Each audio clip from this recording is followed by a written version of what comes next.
Nang dahil po ba safety engineer kayo, ang gusto ko po sanang malaman, ano po ba yung mga naging katangian ninyo, ang training ninyo, ang mga credentials ninyo, dahil hindi po biro-biro ang opisinang pinasok ninyo? Nang dahil lamang po sa rigudon, gano'n lamang po. I don't think the President was advised very well. Marami naman po siyang pwedeng ilagay eh. Bakit po kayo nagaling sa Set C? Kaya ang nilagay. O sige, nirigudon sana kayo. Baka kayo na po siguro ang naging executive director ng PCTC. Kasi, kung hindi ako nagkakamali, yun ang Philippine Center for Transnational Crimes. Parang magkalapit. Pero para dali po kayo sa LTO, masyadong malayo po yun eh.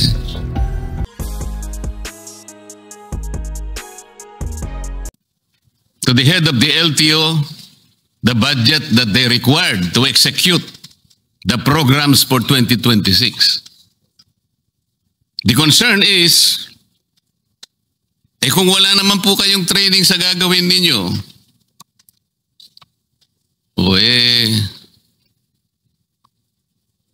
baka po,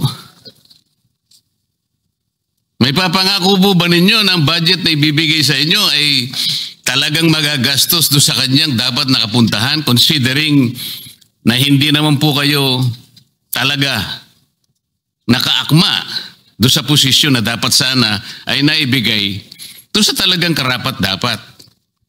Nang dahil ba kayo po ay inihatid nyo ang Pangulong Duterte sa The Hague? Ito po bang kabayaran, Mr. President? Ito po ba'y premyo? Kasi kailangan nating ma-disabuse po ang pagdududa ng mga kababayan natin. Hindi naman po kayo ang dapat na maghatid sa kanya ron eh. Which is very, very clear, Mr. President, that he himself volunteered due to the unavailability of personnel from PCTC. So he arrogated upon himself something that was not lawfully delegated to him. Sa mga kapatid, talagang parang bayad lang. Parang papremyo lang sa kanya ito. Kaya pala hindi niya maipaliwanag kung bakit siya. Senator Tulfo, Majority Leader. Thank you, Mr. President. Mr. President, next to interpolate the budget of the DOTR is our distinguished colleague from Tarlac and Pampanga, none other than Senator Rodante Marcoleta. Senator Dante Marcoleta is recognized.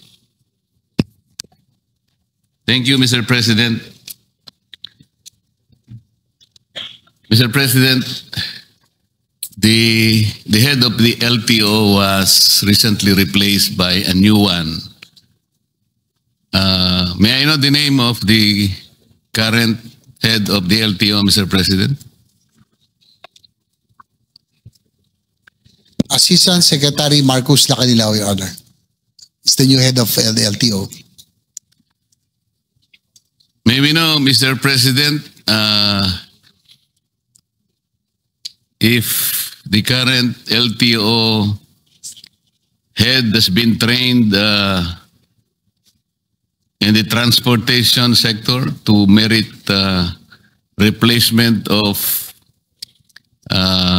Attorney Vigor Mendoza, the last one that I knew to be the head of the LTO.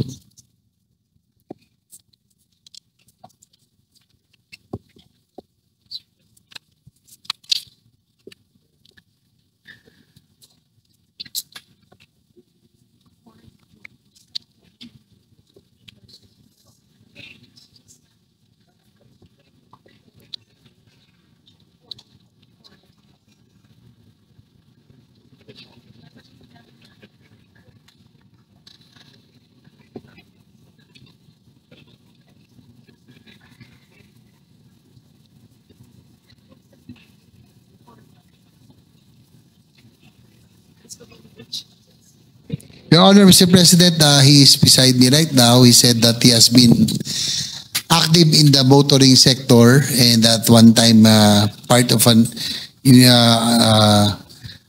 one of the investigation in one of the issues in the LTO in sa taon 2008-2009. May we know, Mr. President, how active or to what extent he is so active in the motoring sector?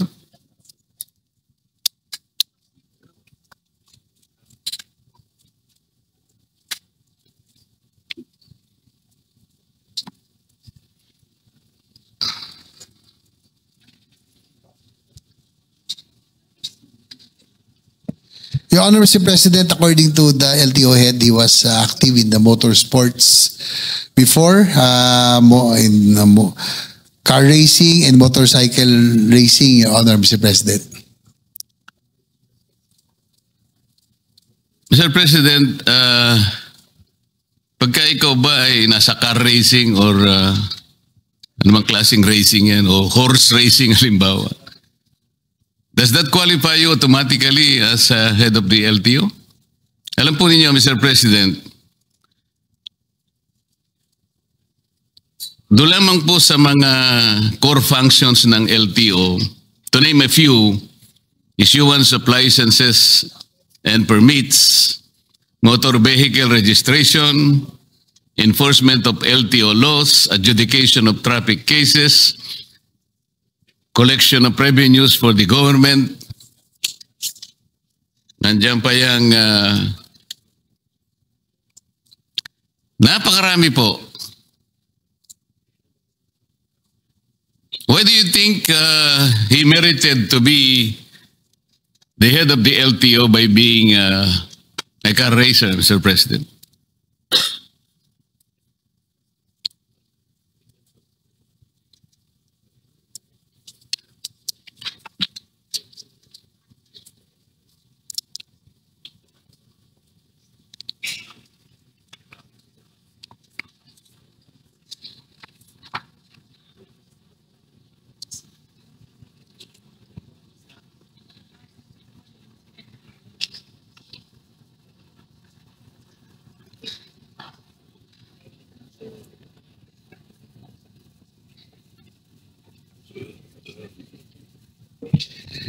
Your Honor, Mr. President, the LTO head said that he was formerly an ASEC of the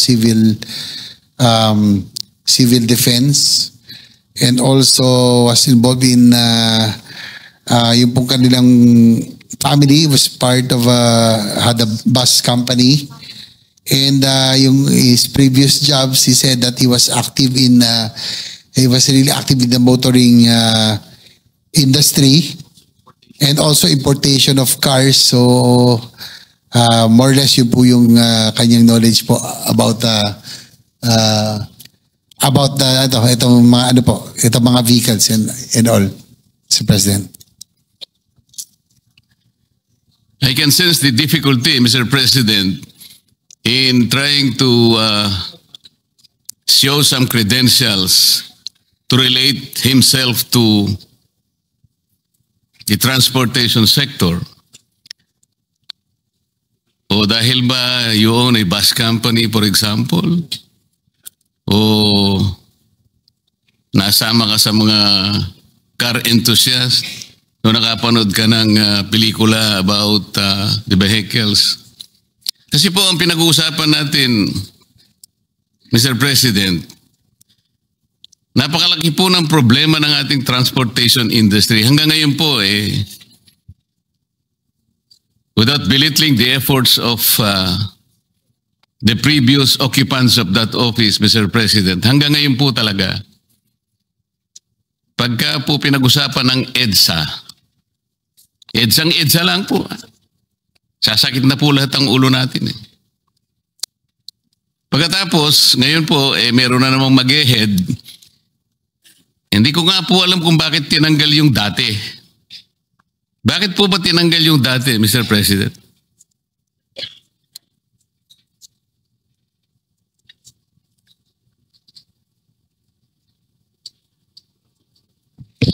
Mr. President, according to Secretary Lopez,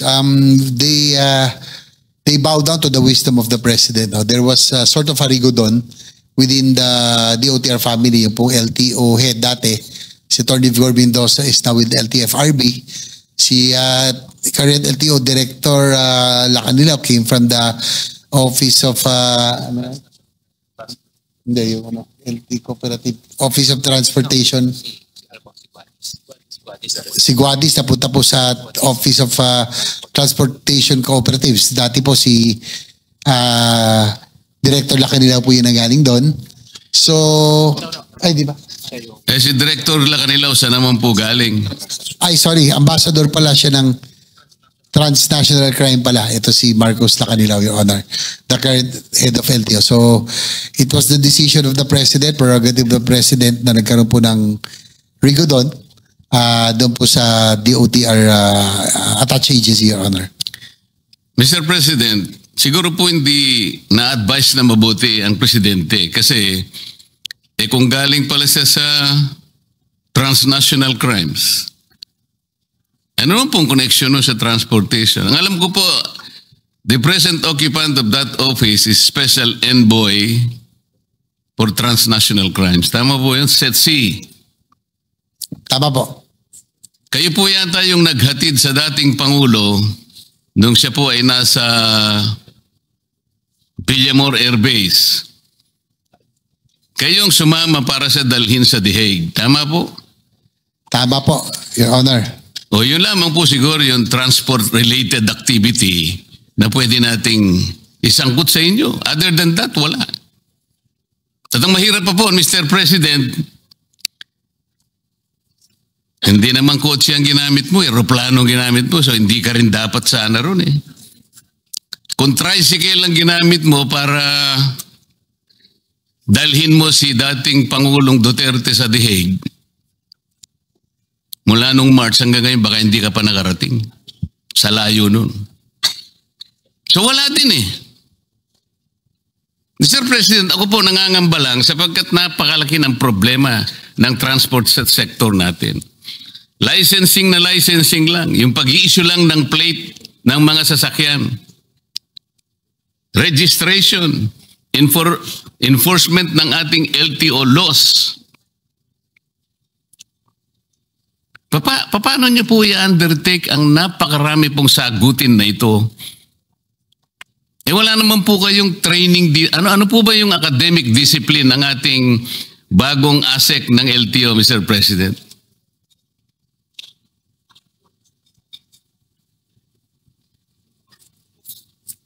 Your Honor, Mr. President, according to our LTO Director, as additional credentials, he's a road safety advocate and he is a civil engineer by profession, Your Honor. Ano po? Civil engineer po. Ang dami po civil engineer sa Pilipinas. Nang dahil po ba safety engineer kayo, ang gusto ko po sanang malaman, ano po ba yung mga naging katangian ninyo, ang training ninyo, ang mga credentials ninyo dahil hindi po biro-biro ang opisinang pinasok ninyo?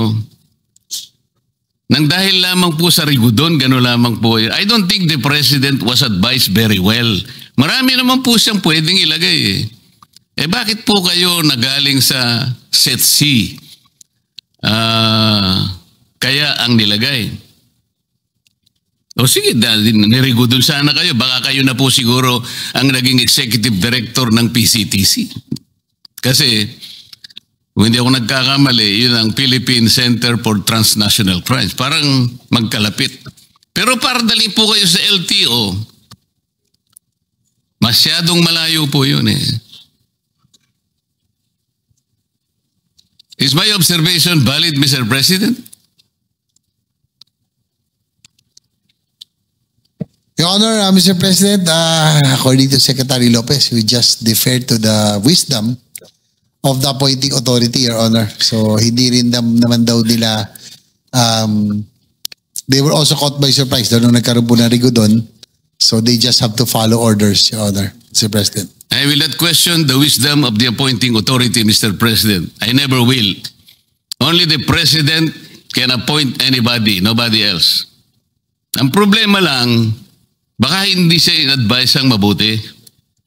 Kasi kung halimbawa, dadaan niya sa commission on appointments, siguradong hindi siya papasa, Mr. President. Because meritocracy, I think, is fundamental. That is the only way wherein the checks and balances of the legislature will come in. Without questioning the appointing authority, but we can assess the competence, the merit and fitness of the appointee. Now we are talking about the budget, Mr. President. We're going to entrust to the head of the LTO the budget that they required to execute the programs for 2026. The concern is, kung wala naman po kayong training sa gagawin ninyo,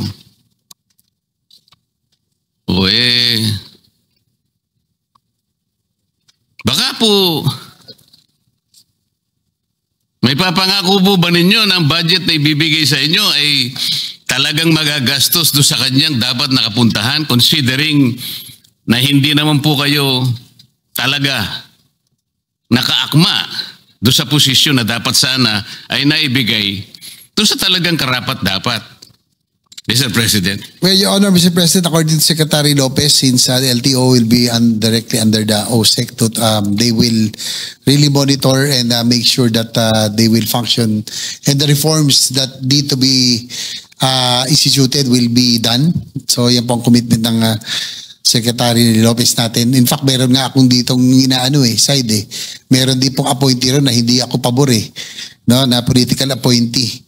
Na we should appoint people who have the technical skills and know-how and knowledge para hindi masayang.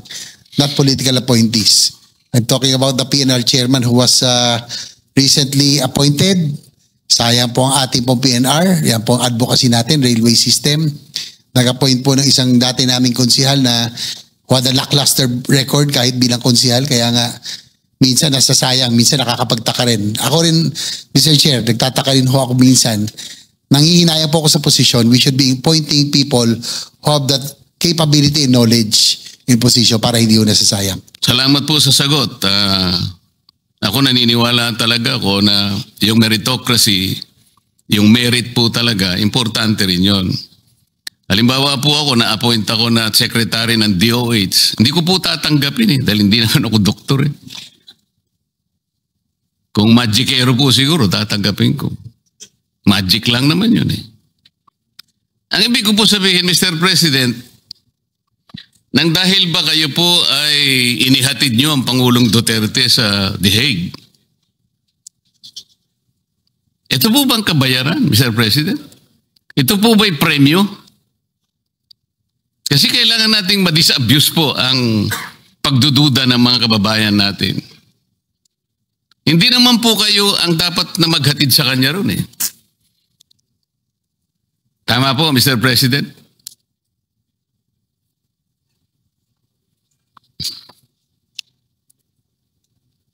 Your Honor, sabi po niya Asik Lacanilaw, siya nga po, he confirms that he was one of those on the plane with the former president. Opo, wala namang pagdududa doon. There's no debate in that. Ang tinatanong po, kayo po bang authorized na dapat sumama na maghatid sa hindi tamang pagkakahatid sa dating Pangulo?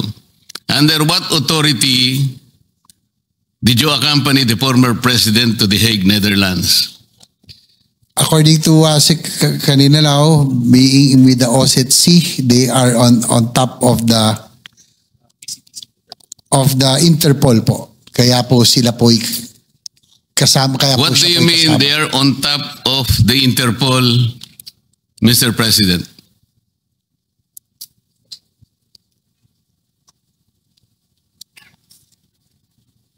Does he mean, Mr. President, he is the local counterpart of the Interpol in the Philippines?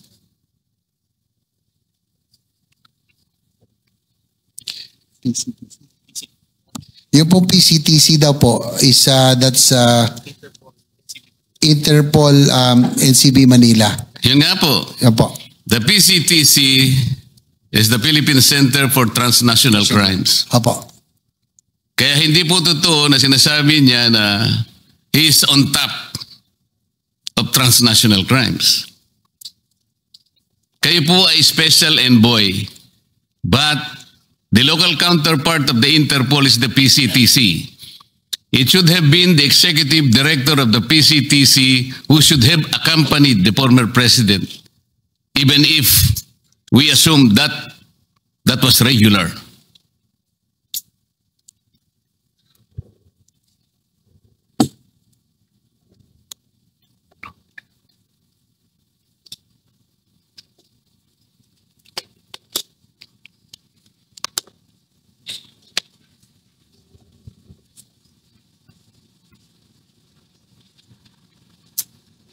According to Kanilaw, that meron po daw siyang dokumento that he was well documented for him to be able to accompany the former president to The Hague, being the head of OSCE.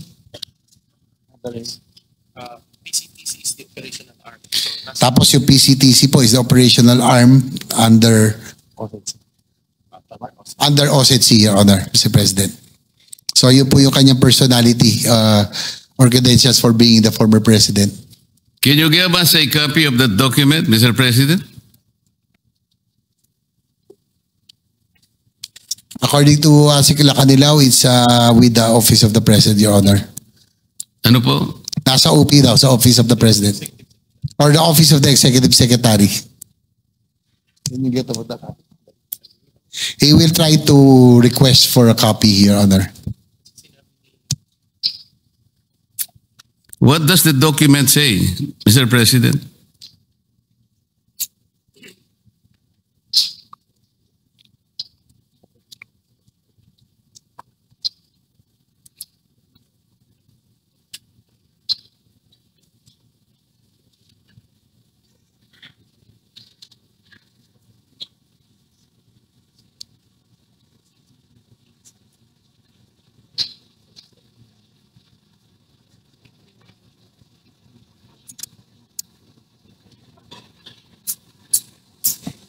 According to Kanilaw, he doesn't know exactly the contents of the document, but he was just informed that there was a document that designated or allowed him to accompany the former president, Your Honor, being OSCE.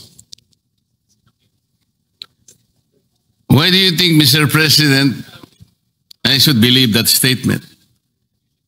He referred to a document which content he doesn't know. Ang alam niya lang niya, pinasasama sa kanya Pangulong Duterte. What kind of reasoning is that, Mr. President?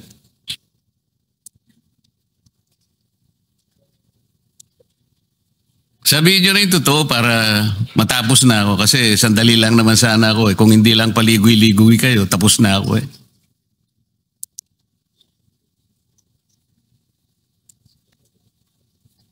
Well, according to him, it was in the nung nagkaroon daw ng investigation dito regarding that, according to Secretary Remulla of the LG, that ilan po na sinasabi that he was well documented when he he accompanied the former president, Your Honor. Sinabi mo na naman si Secretary Remulla eh. Eh puro kwentong kutsero naman ang ganito na lang. Kung sakasakali, Mr. President, kung sakasakali lang naman, ano,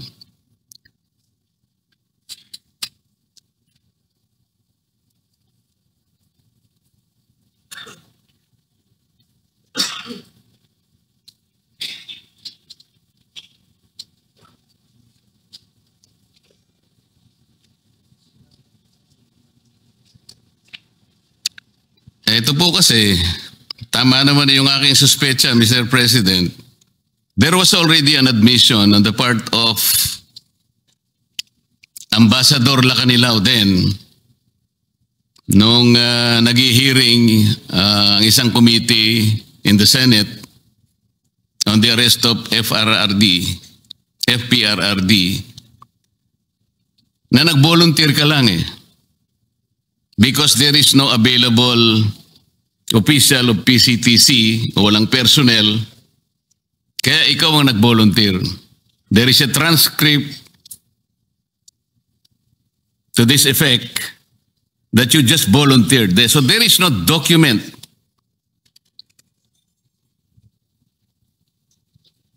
So, which is very, very clear, Mr. President, that he himself volunteered due to the unavailability of personnel from PCTC. So he arrogated upon himself something that was not lawfully delegated to him. Sa mga kapatid, talagang parang bayad lang. Parang papremyo lang sa kanya ito. Kaya pala hindi niya maipaliwanag kung bakit siya. Alam mo, Mr. President, ganito po yan eh. Lahat po ng notice ng isang korte, lahat ng subpoena o anumang klase ang ipatupad ng korte, yung sheriff po ang nagdadala. Kumbaga, yung PCTC dapat ang nagdala sa Pangulong Duterte. Pero kayo po nag-volunteer. Tama po. Ito Yes, po Your ang Honor, transcript. Yes, Your Honor, Mr. President. Inaamin po ni Asik Lilaw na siya po ay nag-volunteer. Oh, nag-volunteer. So wala na yung dokumento ha. Wala na yung dokumento eh. Hindi mo nga maipaliwanag kung ano yung content ng document. Eh, kwento lang yun. Kwentong kutsero lang. Yes? Well, sabi po kasi niya, yun daw yung nabanggit nung sa Senate hearing na he was documented.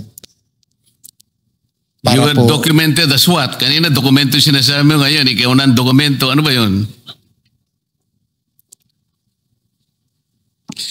Nung siya po ay nagboluntaryo, kinakailangan daw mabigyan ng dokumento bago po, para po siya po ay makaalis. At So makasama. okay, the document says that you volunteered. Kasi nasa transcript talaga ng Senate, ano eh. Yes, Your Honor. He confirms. So the last question now, since you volunteered to accompany the former president to The Hague, kahit na irregular, illegal lahat ang mga proseso, will you also volunteer kung sakasakali na babalik na ang dating Pangulo na ikaw rin ang mag-uwi sa kanya?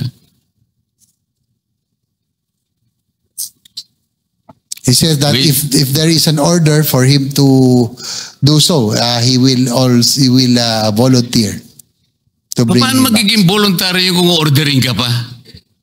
Kaya nag-volunteer ka kanina. Mario Joseph naman na usapan ito. Kung may order daw, siya po isusunod yun. Hindi na voluntary yun. In-orderan ka na. Mandate na yun eh. Salamat po, Mr. President. Pasensya na po at tumaba lang ng konti. Maraming salamat po, Mr. Sponsor.